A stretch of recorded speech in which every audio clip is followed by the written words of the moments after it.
Alors, Pirelli s'attend à des paris fous sur les pneus tendres pour la Calife Sprint, et les pilotes vont-ils tenter de faire 17 tours avec? Ouf, ça me paraît un peu optimiste là. Donc il y aura 17 tours, et contrairement au Grand Prix, il n'y aura pas d'arrêt au stand obligatoire, les équipes ayant le libre choix du composé de départ. Silverstone exerce une forte pression sur les pneus, la situation étant ponctuellement aggravée par les températures élevées actuellement en Grande-Bretagne, mais Isola pense que certains pilotes peuvent adopter une stratégie agressive. Pirelli a nommé les composés C1, C2, C3 pour l'événement de ce week-end, mais lors du Grand Prix du 70e anniversaire de l'année dernière, qui s'est tenu aussi à Silverstone, le manufacturier avait amené C2, C3 et C4. Plusieurs pilotes ont pu effectuer de longs relais avec les pneus C3, Raikkonen ayant effectué 25 tours en course sur ce composé, qui est en fait le pneu tendre ce week-end. Un pari à tenter donc? Ah bah du coup oui.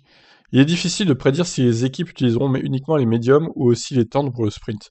Si vous regardez la deuxième course de Silverstone l'année dernière, où le tendre que nous avons cette semaine était le médium, nous avons des pilotes qui ont pu courir un relais plus long que le sprint sur le tendre sans dégradation élevée. Nous avions par exemple Ocon, Vettel, Leclerc, Stroll, Raikkonen, Giovinazzi. Ils ont tous effectué de longs relais sur le composé C3. Je pense qu'étant donné que l'année dernière nous avons eu des conditions similaires en termes de température, c'est une bonne indication de ce qu'ils peuvent choisir. Isola a ajouté qu'avant de venir, j'étais plus ou moins convaincu que tout le monde allait essayer de faire le sprint sur les médiums.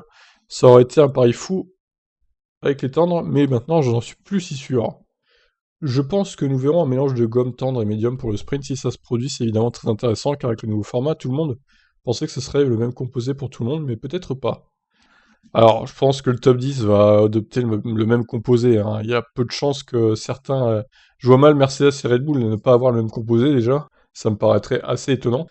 Par contre, dans le peloton, peut-être qu'il y aura des stratégies différentes, effectivement, pour essayer de choper la 10e place. Euh, un top 10, ouais, sur la grille demain. Enfin, dimanche. Oui, si, demain. Vu qu'on est samedi. On s'y perd, on s'y perd, hein. Donc voilà, écoutez, on verra ça à 17h30. Rendez-vous, évidemment, sur Deep Stories. Le lien dans la description. Abonnez-vous, c'est important. Bye bye.